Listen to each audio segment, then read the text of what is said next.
were at a church in South Florida. We were in Delray Beach, but when we came up here, we tried a couple of little churches, and it's hard to pinpoint what you're looking for exactly in a church. But when you feel that connection, you know that it's the right place. Well, here's one piece of it, is that a lot of people want to talk, and I say people like the pastor or the preacher, they want to talk about like the good stuff and the feel-good stuff and the positive stuff that everybody wants to listen to. Right. But really, there's the dark stuff, the other side of it, that the stuff people are really carrying. The stuff that people are carrying. The devil really is at work here, and it's messing with things, and it's messing with my life, and I see it in my kids when they come home from, whatever. Here I am giving myself goosebumps now, but that's what you want to hear. You want to know that, like, we can acknowledge that. We don't have to be afraid of it. This is a huge piece of our world. This is our world. What you're saying makes so much sense. Think of it in a different context. Would you send any group of troops into a battle, which is what we're in, right, having no mention of the enemy, having no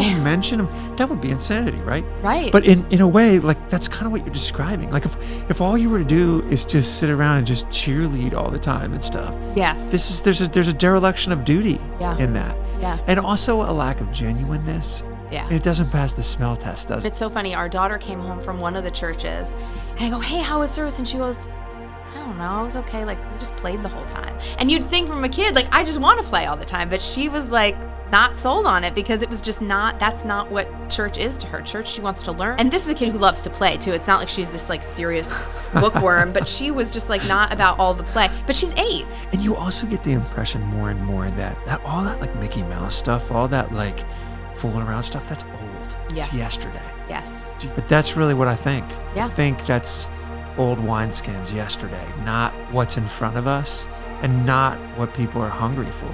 If you want to hunker down in anything that's truth, you're choosing to be a colony in a land that is hostile to you. You want to know that you're doing that with people. Mm-hmm. You want to know that they're aware of it. Yep. You want them to be praying about that. You want them to be rearing their children with a similar goal. All that stuff. You want more than just this like thing to do. Yeah.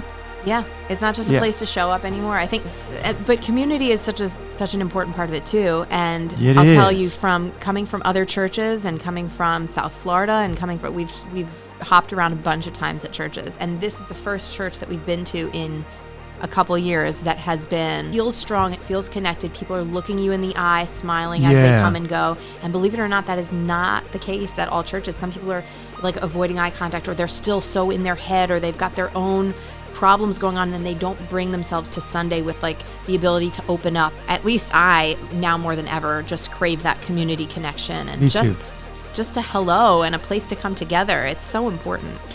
We're so much weaker alone. Mm-hmm. Scripture says that we are.